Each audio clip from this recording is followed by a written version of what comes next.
આપણે જો અંદર બલિદાન નહીં રાખીએ, આપણે જો અંદર સમર્પણની ભાવના નહીં રાખીએ તો ક્યારે પણ ડોક્ટર બાબા સાહેબ આંબેડકરના કાર્ય અધૂરા રહેશે, પૂરા નહીં થાય.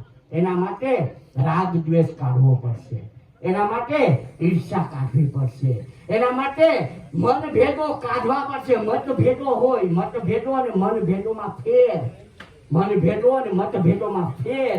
તો આ વસ્તુ આપણે મતભેદો અને મનમાંથી આખો ભેદ કાઢી નાખવો પડશે તો એક સુગઠન સમાજ ખૂબ જ આગળ વધશે. તો અત્યારે જે દિવંગત અહીંયા છે તો આપે એક કામ કરવાનું છે. આપે એક વસ્તુ અહીંયા જે 70 ઉપરના ઉંમરના છે કે 65 ઉંમરના છે એ લોકોને હવે વ્યસન નહીં જાય, કારણ કે વ્યસન જશે તો એ જતા રહેશે, કારણ કે ન જ જાય વસ્તુ, કારણ કે એમાં જ એનું જીવન હોય વસ્તુ. પણ જે લોકો 45 ના લોકો છે એનું તો એ વ્યસન હું કામે કરે? 45 યર વર્ષના છે અને એ વ્યસન બીડી પીતા હોય, સિગારેટ પીતા હોય, એ આ વ્યસન ન કરવાની વસ્તુ કરતા હોય તો આપણે વ્યસન કરવું જોઈએ નહીં. હું અત્યારે જે બોલું એ માત્ર વાતો કરું છું, હું ભાષણ નથી કરતો. સમાજ પાસે જઈ અને વાતો કરું છું.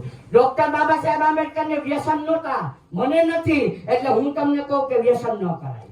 ડોક્ટર બાબા સાહેબ આંબેડકરનું જીવન સંસ્કાર ને કેરેક્ટર વાળું હતું, મારામાં છે, એટલે હું તમને એમ કહું કે સંસ્કાર ને કેરેક્ટર રખાય. મા બાપની સેવા કરવી જોઈએ. હું ખુદ સેવા કરું છું. અમે એના ભેગા રહીએ, અમારા ભેગા મા બાપ નથી રહેતા, અમે એના ભેગા રહીએ. અત્યારે તો કેવું છે, મા બાપ ને ખાલી કઈક બનાવવું હોય ને તો સામે જોવું પડે, પછી હા પડે પછી બનાવવું. આમ સામે જોઈ ને આ વાસ્તવિકતા છે વસ્તુ. આપણે સુસંસ્કૃત થઈ ગયા, સોસાયટીમાં રહેવા માંડ્યા. બાબા સાહેબ આંબેડકર માત્ર આપણે નિવૃત્ત થાય પછી જ યાદ આવે. આપણે નિવૃત્ત થઈ જાય પછી બાબા સાહેબ યાદ આવે. અને આ વ્યક્તિ ન હોત, वो थे इसलिए हम है.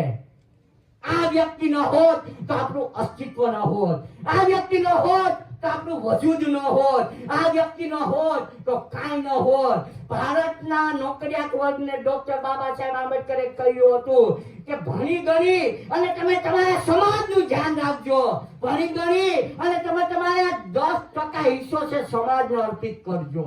આપણે તો 12 સાયન્સમાં કોઈ 90% લેતા આવ્યા હોય ને તો સામે ખમખીધર વ્યક્તિ લેતા હોય ને તો એને 90 કેમ આવ્યા?